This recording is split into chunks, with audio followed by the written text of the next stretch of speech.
శుభోదయం. నా పేరు గీతాకృష్ణ. నేను 8వ తరగతి చదువుతున్నాను. నేను చెప్పబోయే అంశం రాకెట్. భూమికి సహజ ఉపగ్రహం చంద్రుడు. అయితే ఈ రాకెట్ ద్వారా కృత్రిమోపగ్రహం అంతరిక్షంలోకి పంపించవచ్చు. ఈ కృత్రిమోపగ్రహాలు మనకు చాలా ఉపయోగపడతాయి. మన రాష్ట్రంలోని నెల్లూరు జిల్లాలోని శ్రీహరికోటలోని సతీష్ ధావన్ అంతరిక్ష ప్రయోగ కేంద్రం నుండి ఈ రాకెట్ ద్వారా కృత్రిమోపగ్రహాలను అంతరిక్షంలోకి ప్రవేశపెడుతున్నారు. ఈ రాకెట్లోని ఇంధనం వేగంగా బయటకు రావడం ద్వారా ఈ రాకెట్ చాలా వేగంగా ముందుకు కదులుతుంది.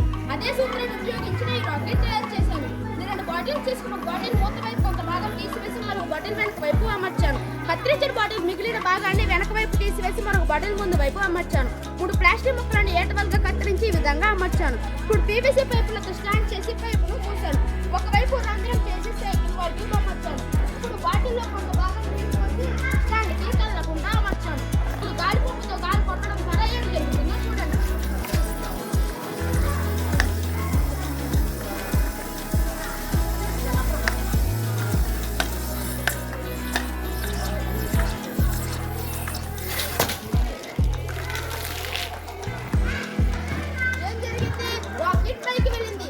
కారణం ఏమిటంటే గాలి పైకి వెళ్ళిన ఒత్తిడి నీరును కిందకు